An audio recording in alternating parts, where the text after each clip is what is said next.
Welcome to the CCFR Radio Podcast, your source for news, updates, and stories from the CCFR.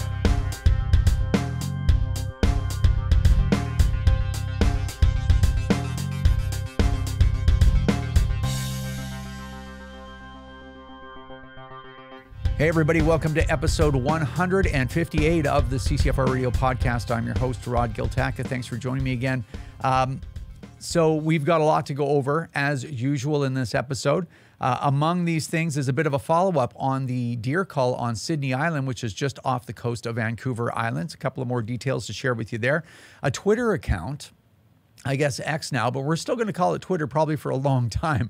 A Twitter account that eclipses the Canadian government as it applies to research on gun control. Very interesting. City TV in Montreal airs a full auto mag dump, 30-round mag dump, as B-roll when they're talking about Bill C-21 and the firearms the Liberals are getting off the streets out of the hands of licensed gun owners. That's a pretty interesting story. And a very interesting video that I'm going to play right after in the monologue or the intro of a friend of ours, Mark Hall from Blood Origins Canada, sort of a podcast, I guess you could say, just kind of a commentary on the state of affairs in our community. Anyway, we're going to get to all that right after we talk about the sponsors of the CCFR Radio Podcast. A huge thank you goes out to our great friends over at the Saskatchewan Rivers chapter of Safari Club International. They do a lot of great work over there, including supporting the CCFR and the CCFR Radio Podcast. Check out all their great work at saskriversSCI.com. That's saskriversSCI.com. And thank you so much to our great friends over at Vortex Canada. They continue to support the CCFR podcast and the CCFR. Can't say enough about them. Check out all their great products at vortexcanada.net. That's vortexcanada.net. Vortex, the force of optics.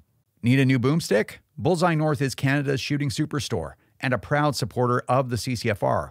With a wide selection of guns and top trending gear for any shooter, they have what you need. Plus, free shipping over $250, which includes ammo, or flat rate shipping of $17 under $250. Some conditions apply. Subscribe to their weekly newsletter to get first access to the hottest deals. CTOMS has been a provider of trauma care training to military and police in Canada for nearly 2 decades.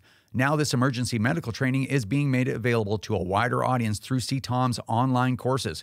Go to ctomsacademy.com and use promo code CCFR30 to get 30% off. That's ctomsacademy.com. All right, we are back. So the first thing I want to chat about was this video that was uploaded by Mark Hall. I think it's on a channel called Blood Origins Canada. And when I searched for Blood Origins, I found a lot larger site or a lot larger YouTube page. And I think it might be more an American side of it or something. I don't know. I could be getting that wrong. But either way, there's a very large YouTube channel with a lot of subscribers, which is great. And I was on this podcast with Mark Hall, who had reached out. And then when I was looking for this specific video, it was on a smaller channel, which I already showed you there. But the title of this video was Are Canadian Hunters a Bunch of Fuds? And I thought it was interesting, and I thought it was probably worth chatting about. So this was found by Brandon, our social media manager. And I asked him to take that video. I think the video is about 6 or 7 minutes, and just edit it down so we just get the general idea. And if you want to see the full-length video, you can find it. I kind of showed you already where to look for it. But I think it's something that we should probably chat about. So anyway, check this clip out, and then we'll talk about it in a second. So recently, I've seen some criticism that's being directed at the hunting community in Canada. We're being called a bunch of fuds. They got our heads buried in the sand over this gun control debate, that we don't think that the future gun control amendments are going to come after hunting firearms. You can go on social media and you can find people that are misinformed, that deny what's going on, and they've got really negative, toxic attitudes. But that toxic minority, that toxic fringe minority, does not represent the majority of hunters in Canada. So what have hunters been contributing to this fight over gun control in this country? Hunting and angling federations in every province across the country have firearms subcommittees. Some of them have retained experts in the field of firearms and firearms crimes. and they go to Ottawa and they lobby the MPs and the senators. Small fish and game clubs across the country have been working hard to raise funds to give to national firearms rights organizations. And that's a big deal for some of these little hunting clubs. Jim Shockey even testified before the Standing Committee on Public Safety and National Security on the topic of gun control. But the most powerful example I've seen that addresses this question, what have hunters been doing in the gun control debate, is a single hunter that went up against the Prime Minister of this country and buckled the federal government. 2 years ago, hunter and goaltender for the Montreal Canadiens, Carey Price, made a social media post that said, "I'm a hunter. I love my country, but I am not a threat to my community." And that kicked off this national media feeding frenzy that brought the federal government to its knees. And after that, they rescinded the 2 controversial amendments to Bill C-21 that were going to scoop hundreds and hundreds of models of hunting firearms and shotguns. That's what hunters have done in this debate. Okay, well, I think we all know what Mark is talking about. We've all seen that. And so, Mark, the video that he did is really good. And you can watch the whole video. Again, what I showed you was edited, and I showed you already where to find that whole video. Now, Mark is telling half the story. He's telling it from the perspective of hunters being called down by people on the in other parts of the community, of the firearm community. And of course, that cuts both ways, because while you may have sports shooters or black rifle owners or whatever calling hunters FUDs, they're calling hunters FUDs because either they think that they're not doing anything to help, right? Or they lack that self-awareness, hence the Elmer Fudd reference, right? Just like, oh yeah, as long as I got my double-barrel shotgun, who cares what happens? But it's also a reaction from some measure of hunters asserting that the only reason that they have problems with the government now is because people are running around at shooting events with handguns, shooting moving targets, and guys are, are shooting 3-gun or whatever with black rifles, pretending they're in the army. If you want to own an AR-15, why don't you join the army instead of running around pretending you're a soldier and you're LARPing and all the rest of that stuff. So, and people on this side, right, on the sports shooting side, resent that. And a handful of hunters resent the idea that they're not doing anything. When in reality, and I think this is the important part, in reality, the people that are truly that angry that they're doing a lot of name calling, it's a small group of people. There may be a larger group of people, like a larger volume on both sides of these things, that are like, yeah, I kind of feel that a little bit, but I'm not at the point where I'm willing to start yelling at people that are my natural allies and that I need them if I really want to fight to hold on to these rights. Is that a good way to do that? Is that a good way to find common ground, is to just either you are 100% on my side or I'm going to call you a cuck. I'll use some different language, right? The language you see in the broader political field, right? A cuck or a globalist. You're just a liberal, or you're a traitor. Like these kinds of, that's not how you convince anyone to rethink their position. That's how you get them to dig their heels in. And that's how you create division, which makes you overall as a community incredibly weaker. In fact, it is more damaging to your community than the fight with the enemy. Those are the people that you're actually fighting with. And I've said that before. I think I said that in the uncomfortable conversation video that I did. It is more damaging to have people undermining you from within than it is fighting your political adversary. And the reason for that is advocacy when it comes to firearms and other political issues too, right? But I'm staying in my lane, as it were. Advocacy takes a lot of energy because it's very polarizing, and because of the way the tone, the tenor of political dialogue these days. It couldn't be worse in Canada, as it is in many other countries. But that is really exhausting. It takes a lot of energy to continue to do that day in and day out. For coming up a decade, I can speak for myself on that.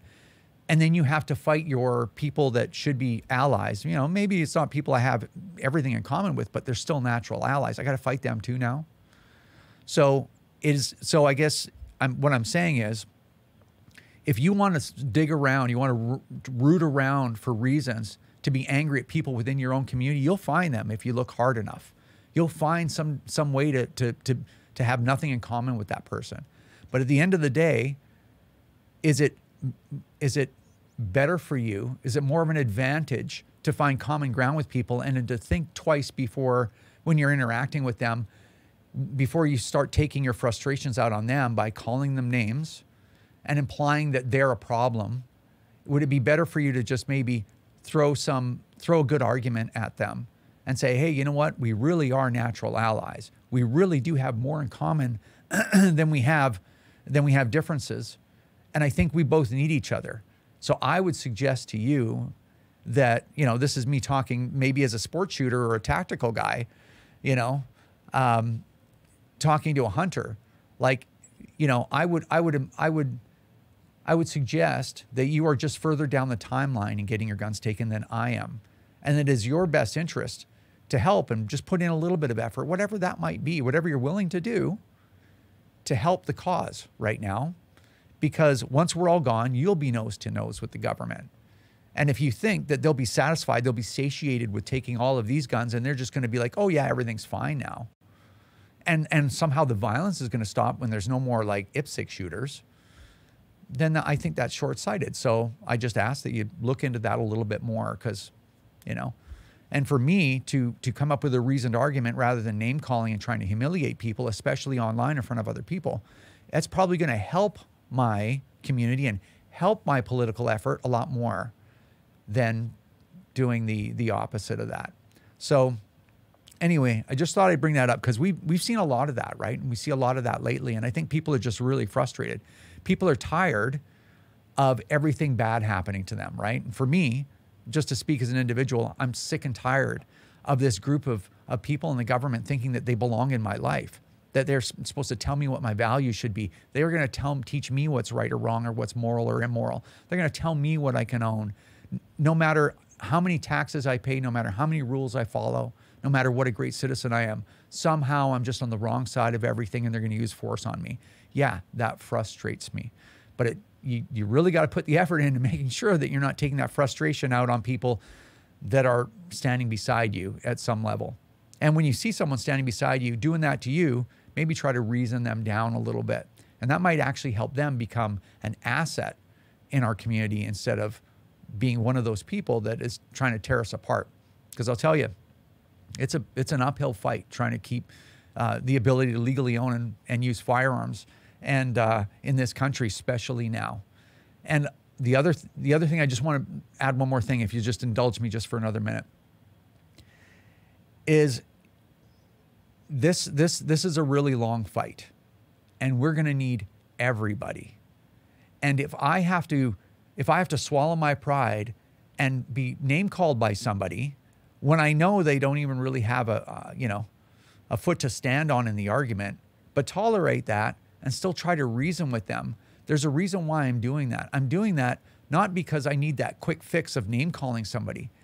Is that the idea that I'm trying to save my own guns? Absolutely. That's a very important interest to me.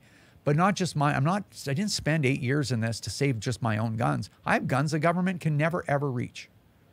We need to save the legal ability to own and use firearms for people that come after us, whether they're my kids or your kids or our children's children, because it's important in any free and equitable society that people have firearms for a variety of reasons. I'm not going to get into that because that's too long a discussion, but that's important. And I care about that past my own interests. So I don't care if I listen to people call me names and whatever, try to assign my motives and whatever. I'm still going to figure out how am I going to get from point A to point B. And that's worth more than what's important to me as an individual. I don't know if I'm even making sense, but for me, it's just a lot bigger, right? So I don't want to name call people. I don't want to thrash them. I don't want to humiliate them. I want to, if I have to go more than halfway, I will, because my interests are greater than this interaction I'm having with people. So anyway, all that to say, just think about how we treat each other. Try to get people on board. The way to do that isn't to shout them down or humiliate them. And even if they're trying to do that to you, just see if you can diffuse them.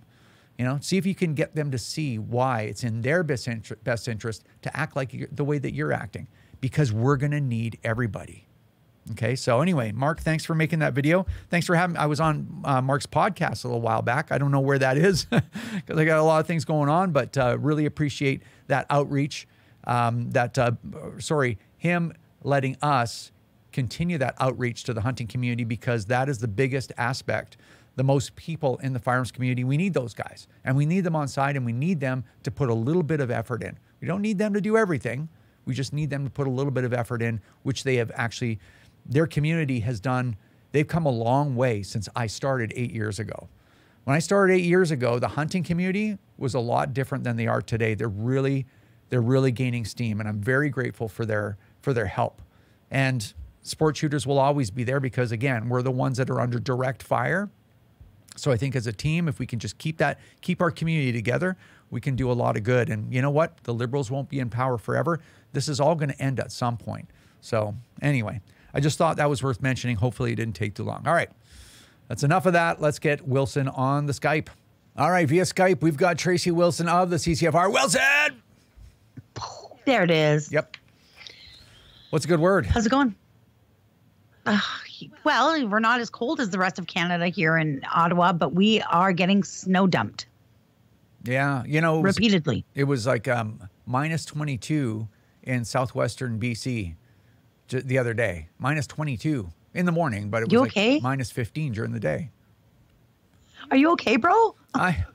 You're not used to it. Kind of.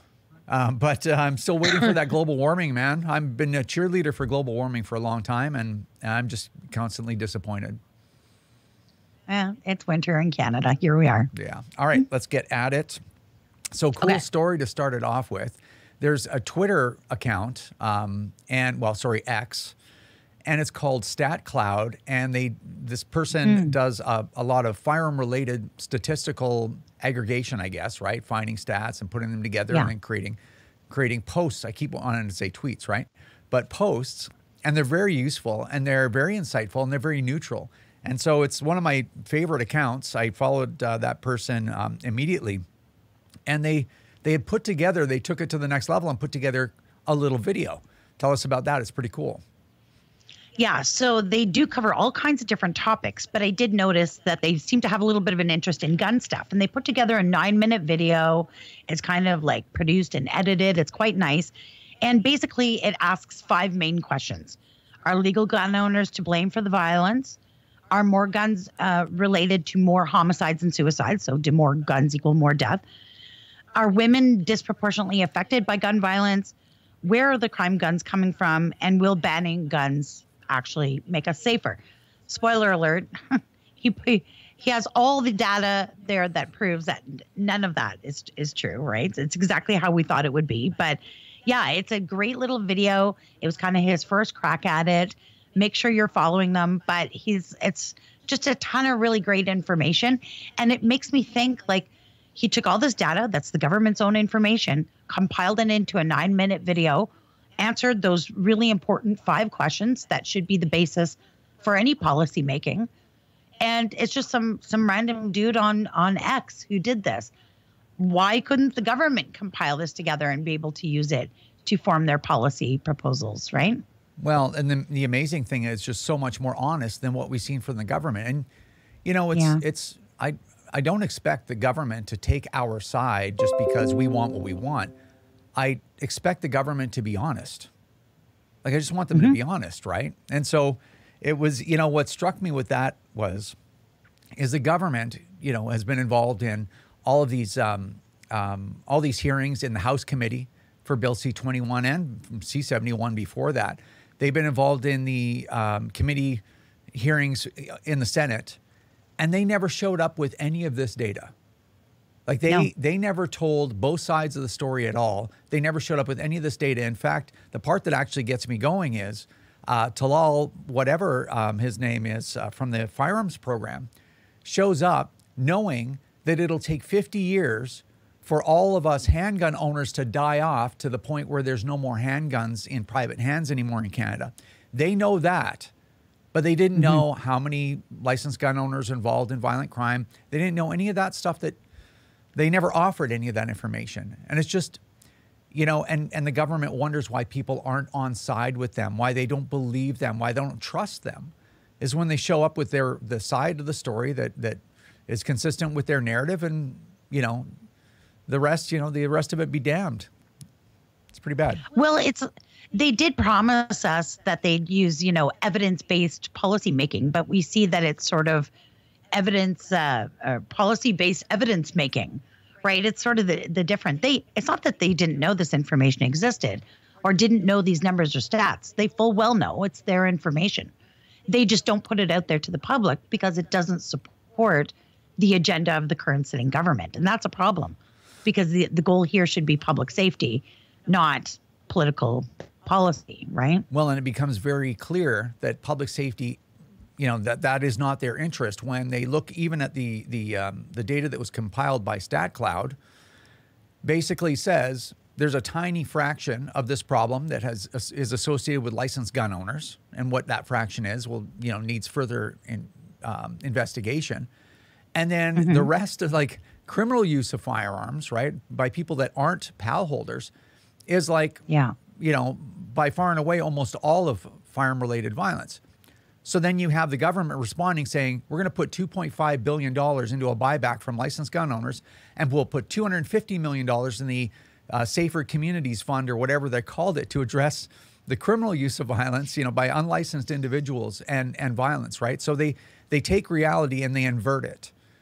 And, you know, you wonder why people are angry. Well, and then spending 10 times as much chasing around gun owners who represent such a tiny fraction of the problem. Like, it is completely inverted. So, you know, I think it's important that there are more voices out there, but, like, kudos to this. I was really impressed with I don't know who he is, but I was really impressed with the work that he does on stats on a variety of topics, but really impressed with this video in particular and the way he assembled everything in one spot. It was great. Yeah. So StatCloud, give him a follow. I don't have my Twitter up and running right now because we're recording this, but I think if you search StatCloud on Twitter, on X, you'll find him. You should be able to find him. Yeah. Awesome. All right, let's move on. Just a quick update on the Sydney Island deer call. You know, we got some correspondence on that, and it was a little bit all over the map. But I think one thing was people were asking for the sources of information. You know, how do you know that they used AR-15 platform rifles and suppressors and the magazine capacity and all that stuff? And it came from the mainstream media. So that's where we got it from. Yep. Here's a couple of screenshots of the mainstream media and their information. And I hope I haven't fallen prey to mainstream media misinformation or disinformation. You know, I'm trying to trust reliable sources. So, you know. It's hard to say. Yeah, best we can do. Anyways, just some other interesting information.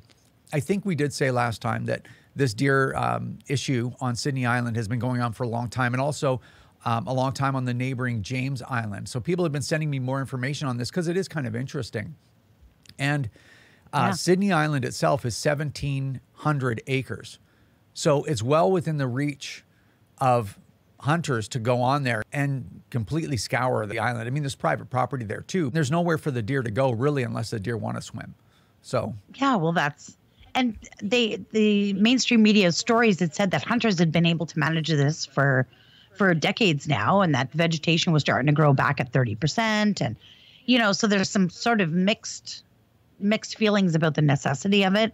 But our point was more sort of mocking the government's hypocrisy, saying, you know, you don't need an AR-15 to hunt a deer until you do, right? Yeah, and that is the operative part, right? And so it's I think it's a combination of the fact that they categorically proved that an AR-15 is appropriate for hunting by doing it themselves. Of all the firearms available on the planet Earth, they could have gotten anything because they brought in prohibs. They could have used anything, and what did they choose? The AR-15 platform. So anyway. Full auto or full capacity mags, silencers, But anyway, you know, the hypocrisy of that is the operative part of us covering the story there, right? So anyway, and then I think one of the other criticisms we got, well, it's like, well, this is hunting licensing and regulation and conservation. That's provincial. It's not the federal government. This was under Parks Canada, which is federal crown corporation, basically. This was absolutely a federal initiative. Yeah. And I mean, they could have worked in unison with the province to allow provincial hunters to go and do it. Yes. But it was the feds who brought in the contractors to do it. Well, they could have worked with conservation on a provincial level. Yeah. And then conservation could have showed up with their AR-10s and full capacity magazines and done it themselves too, I guess. Right. I don't know. So hopefully people aren't missing the point of what we're trying to say. So anyway, all right, moving on. We have a couple of non-announcements to share with you. It's funny because we were talking about something we want to tell you, but we can't tell you. Yeah, exactly. Here's two things we can't tell you anything about. The first thing is really just to tell you to save the date. So the CCFR AGM is coming up on May the 25th, a little bit earlier this time, and it's going to be a different format. It's going to be a one-day, one-evening event, and it's going to be very exciting. It's going to be in Calgary. We know that much. So book it off, mark your calendars, hire the sitter, do whatever you got to do. You're going to want to be there because we have a very, very special guest coming. And I'm not going to tell you who it is. Yep. And all kinds of fun planned as well. And then the other non-announcement that we wanted to share with you is we have a contest coming up. So we should be doing contests more often. And people even ask me, like, when are you going to do another contest? How come you're not doing them? And it's like, I got to put that on the list somewhere. But yeah, we got to fundraise. We can't function. Well, yeah, or you'll cease to exist. But this is a really exciting one. I think it might be the best one ever. In fact, it's called the CCFR's Best Day Ever contest. Oh, the imagination about what would be the best day ever for a gunny. Yeah, it's pretty exciting. It is. So you will have details on the contest in the next episode. So the next time you see a CCFR radio podcast, we will tell you all about this stuff. So it's going to be very exciting. Super fun. All right, moving on. Okay, so we get, it's funny, we get messages from police officers all the time. And the reason I think for that is because police officers see the day-to-day reality on the street, and it's consistent with the way that we view the world. Now, not all police officers are on the side of licensed gun owners or think that, bills like C-21 are useless or whatever. There's varying opinions, but you would be very surprised how many police officers, people attached to reality, fall on the side of the evil gun lobby, in that more has to be done to prevent and address violence, and less can be done chasing around licensed gun owners to get a criminal background check every day. So anyway, why don't you read this most recent letter we got from an active duty police officer? Yeah, okay. So he says, "Hi, Tracy. I'm a police officer in Ontario, and I just want to say thank you for the work you and the CCFR are doing. In my 16-year career, I've responded to a fellow officer that was shot and killed. I've seized multiple firearms off offenders. I have watched a carjacking happen in front of me. I've investigated multiple homicides, including domestic homicides, involving firearms. Not one of these incidents involved a legally acquired firearm used by a licensed owner, ever. I am, for the lack of better words, enraged and frankly disgusted at our current federal government's approach to firearms and public safety, including Bill C-21. This law will do nothing to improve public safety, all while violent crime, as measured by the government's own statistics, continues to get worse year over year." So again, thank you for what you do and keep fighting the good fight. And please remember, this isn't just about some pieces of metal pressed into an object that shoots projectiles. This fight is about innocent Canadians who continue to die at the hands of criminals, while our leaders pat themselves on the back for a job well done. I will continue to do my best to pick up the pieces of their misguided policies. However, please know it gives me the strength to continue doing my job, knowing how hard you are fighting at yours. Thank you. That's awesome. Yeah. Yeah. So you're right. Sorry. We do hear from an awful lot of law enforcement at all levels, actually. And I know, people have different feelings about law enforcement and their involvement because, of course, you know, if you do get yourself in trouble, you're going to get a visit from the cops. So sometimes you're not on the positive end of that. But for the most part, I know we are supported by a lot of law enforcement at all levels, and they come talk to us at shows. A lot of them are also gun owners. They're members at our ranges. Like, you know, a lot of them are part of the community, and, you know, some of them are afraid to speak out due to repercussions. And other ones like this one, like he emailed me from his police department email, right? So yeah, they are struggling to literally do what he says, pick up the pieces of this misguided policy. They got to clean it up, right? Yeah. So as I mentioned, we do get a lot of messages from police officers, both retired and active duty. I just opened my email this morning and I got another email from a retired police officer, and RCMP, in fact. And you know, if you listen to Myron Demkew, right, the chief of police of Toronto, and you listen to Evan Bray, and you listen to Dale McPhee up in Edmonton, and if you remember that video I put together with Talib Nur Muhammad saying, you know, police want this legislation. I mean, should we ignore the police? And then it's like all the police saying the opposite of what he was basically saying, right? Yeah. But I keep wanting to send all of these chiefs, you know, a message or an email, and just thanking them, not for agreeing with. And this is the point I wanted to make with all this blabbering I'm doing, is I don't expect police to agree with us. That's not about agreeing with us. I don't care. I mean, I can make my own arguments. I just have a lot of respect for police, put in their position and all the political pressure that they get for just being honest. And that honesty, what that is, if you were to boil it down, it's a genuine concern for public safety and a genuine understanding of what it is that their role is. Their role is not to turn Canada into an open-air prison where nobody gets anything that the government deems that's unnecessary for them, or that makes their life easier, or gives them what they want. They're there to protect public safety, to keep the peace. And so I just appreciate when chiefs of police, especially when they're connected to a political group like the Canadian Association for Chiefs of Police, is when they just say, you know what, that's not true. This is what we're facing. And because I think one of the other questions, I don't want to go round circles, but one of the other questions that I always would like police to ask themselves is, what is it exactly you're doing that job for? Like, what is it exactly you're protecting? Are you just maintaining order for the government, or are you protecting something bigger?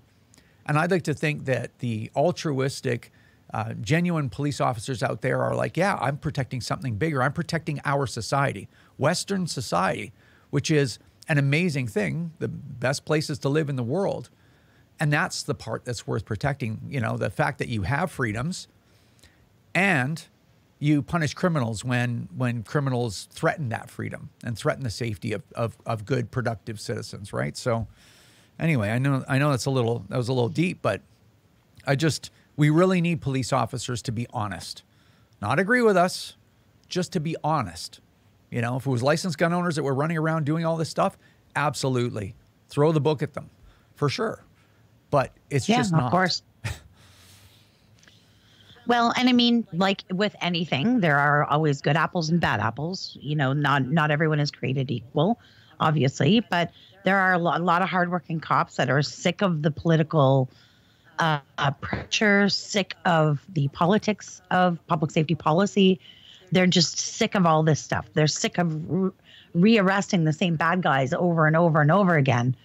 A lot of them are gun owners, like I said. So anyways, yeah, it's nice to hear. It matters to me. And yeah, that's how we know that we're on the right track, because I always say the reason we can't sit down at the table with the anti-gunners is we don't have the same goals.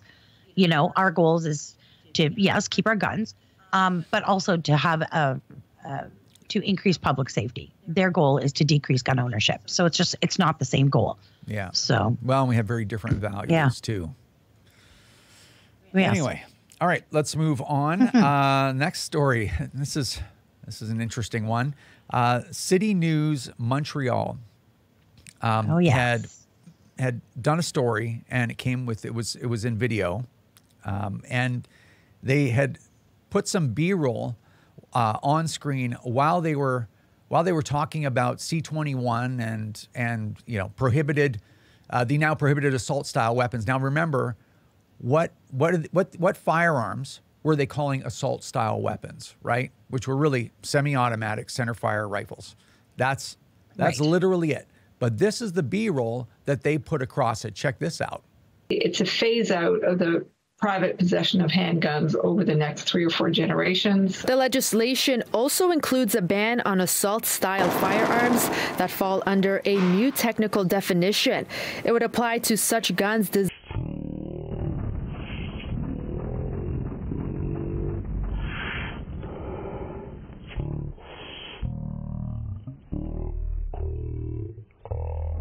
So you got a fully automatic 30-round mag dump.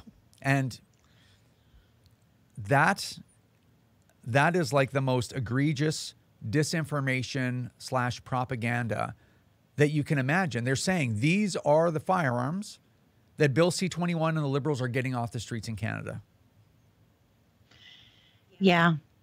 Like it's one of two things. Either it's a, really lazy editor who just, pulled up some B-roll of assault weapons or something, or it's completely intentional. And the reason they do that is, it's a nice interview with the activist from Police Souvier. And yes, they want to scare Canadians and lead you to believe that Canadians are running around with this stuff out in the streets. And that's the Liberal government's here to save you from that. So it's one of those two things, and or both. I'm not entirely sure, but yeah, it's wild, and no attempt to fix it either. I emailed them. Oh, did you? I didn't even know that. Oh yes, I did. Never heard back. And again, I guess this is another example, right? The media is like, oh, I can't believe people are calling us fake news and saying that we're, spreading disinformation. No, it's everybody else that's spreading disinformation. It's like, no, bud, it's actually you that's spreading disinformation, and it's right there, and you won't do anything about it, and you won't even acknowledge it. So I don't know how many times I have to say it. Either something is true or it isn't. Anyway. Yeah. I don't know.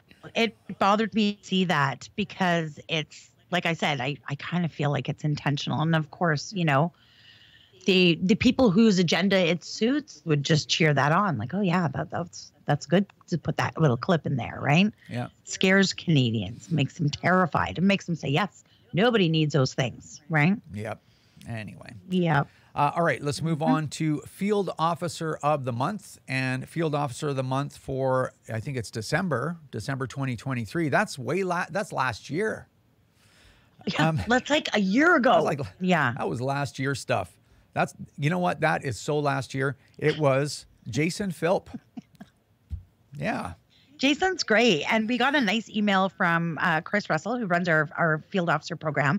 And he says, it's Jason Philp. So Jason has been a strong, valuable member of our team for many years, but has really stepped it up since becoming an RFOC, and that's a regional field officer coordinator.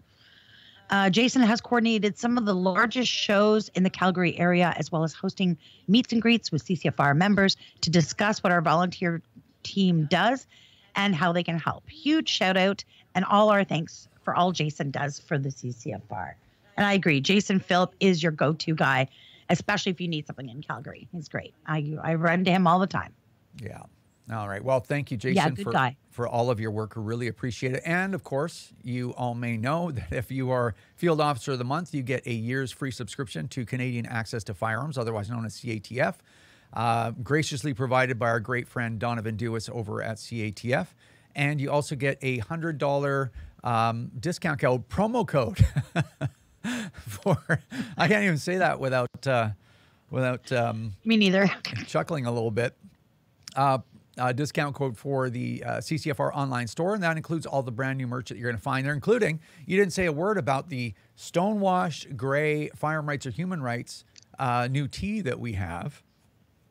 It's really nice. Now, we had only had that one color in that Stonewash, only just that gray.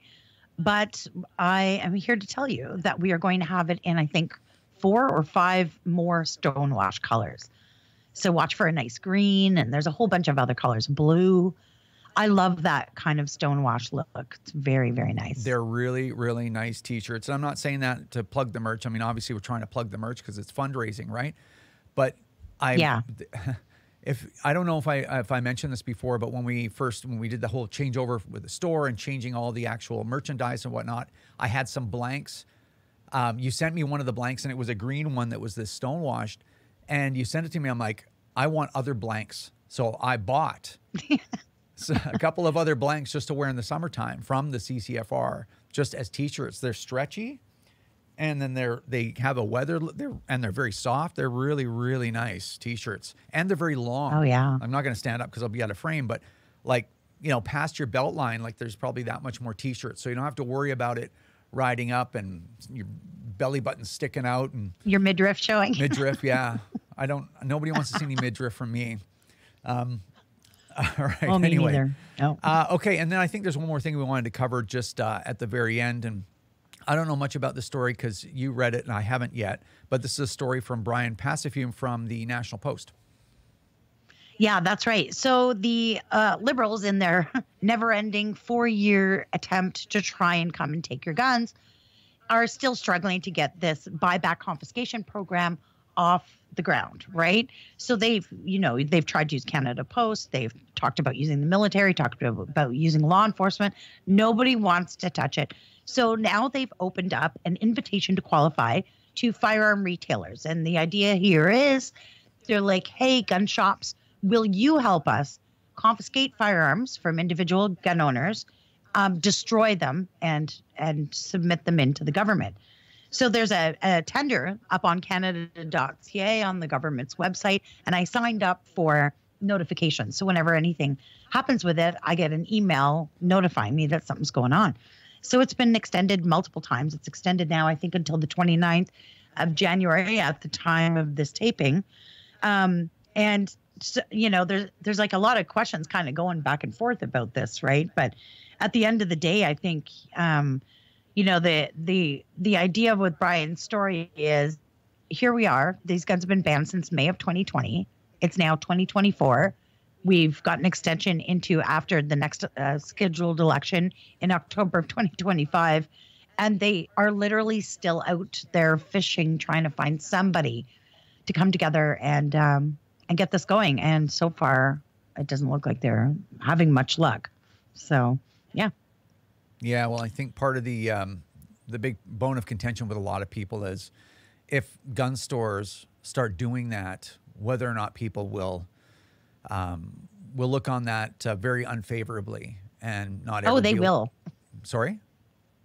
Oh, they will. Yeah. They will look at that unfavorably. Yes. It is. It's tough. It's not for me to say because that's an individual choice for every gun shop, and I don't need to be in the middle of that. But I could see a lot of blowback to their business happening because at the end of the day, why would you do it as a gun shop? You do it because it's business, it's revenue, right? Yeah. And so I don't know, in my mind, if I owned a gun shop, I'd be like, well, I'm just going to end up trading some business for all my regular business. And I mean, and I guess the other thing too is a lot of these gun shops are having a really hard time. They can't sell any handguns anymore, and they got a whole schwack of semi-autos they can't sell anymore, and some bolt actions and 22s they can't sell anymore because of the May 1st, 2020 gun ban. So I don't know. It's a tough place to be, but yeah, I could see why they're in that. Go ahead. Sorry, I was just going to say they're in that position due to the Liberal government, though. So I'm not entirely sure that the solution would be to help them, but yeah. Well, I think that's really important, right? They're not there by their own choice as far as considering it. They're there because of the Liberals, but whether or not they participate, again, I think that's an individual choice, and I can't estimate. Because I'm thinking about that. It's like, well, would that really hurt their businesses? Or would they make a bunch of money off that for something that somebody else would have done anyway? I don't know. I don't know where to be on that, but certainly I can see the animosity where that would come from. I guess I have my own opinion without saying it. Yeah, well, and the government has continued to extend this tender, and to me, that's sort of an indication. Like if you had somebody that was like, yeah, okay, I can do it. Here's how I'm going to do it. Here's, I've got all the ability and the wherewithal to do it. then you wouldn't need to keep extending this tender for this program. So, interested parties keep having it extended, and I'd almost wonder if it's a little bit of manipulation going on, but I don't know. Anyways, we'll follow along. We'll see what happens with it. But yeah, I don't think it would be the greatest business decision to do that, but everybody's got to do what's best for them. Yeah, well, and I wouldn't be surprised if there are businesses out there that are running interference. And you know what? That's good. I think that's a good thing. Me too. Because the whole thing is morally wrong. It is. All right. Yeah. I think that's, we got our list done. Okay. Yeah, that was all over the place. All kinds of wild stuff going on. It was. And I even shifted a few of the things that were less time sensitive, but just as interesting for the next episode because we had so much to cover. But anyway, thanks for the update. And I guess we will see you next time. All right. We'll see you then. All right, that's going to do it for episode 158 of the CCFR Radio Podcast. Thanks, everyone, for watching. If I were to ask you one favor, share the podcast. Let other people know they can catch our TV show on Wild TV. And, just so we can get more gun owners involved. It's really important to get people involved so that we are a bigger political bloc. We need that strength, both when there's an unfriendly government and when there's a friendly government in power, which will happen fairly soon. We're still going to need that strength if we want people to take our message seriously. So really important to get other gun owners involved. The other thing, if I were to ask you for a favor, if you're not on our emailing list, please get on it. If you go to firearmrights.ca or ccfr.ca, both of those will get you there. I think, I didn't check before I started talking, but I think from memory, if you scroll right down to the bottom of the main page, the CCFR's webpage, you'll find the email form there. So if you're on our email list and you're not getting our emails, check your spam folder and drag us into the inbox or create a new rule in your email application so that you're getting the emails. We're having some trouble with Facebook right now. They're giving us multiple community guideline strikes for things, and then they send the example, and it wasn't a strike. It wasn't against their community guidelines. So maybe they just want to kick us off Facebook. I don't know what's going on, but we might even have to go to post approval, which is when you write a post in the CCFR closed Facebook group, that has to be approved by an admin, which is a massive labor issue, right? And it's no fun because you want to post things and interact right away. So anyway, be really careful on the Facebook group. We're not trying to censor you. We're trying to keep our Facebook group alive. So if you're putting stuff trying to sell guns or put all kinds of things that are against their community guidelines, it's going to get taken down right away. It's not that we want to do it, but we can't risk that group. It's a really important group and it's really big. It's 70,000 people in that group and it's really, really active. So anyway, that's what we're up against there. But it's really important that we can communicate with you and send you all the news and alerts and whatever, right? And calls to action if we need to via your email. So if you can get on that, that'd be really great. Okay, last thing is there's very commonly a comment in the comments, certainly on Facebook, Rod, you're looking really skinny, right? Remember, I've mentioned this before. And this is one of our new t-shirts. This is a medium. I used to wear a large and a large was tight. And now medium's actually loose on me. And again, you don't need to comment like, are you okay?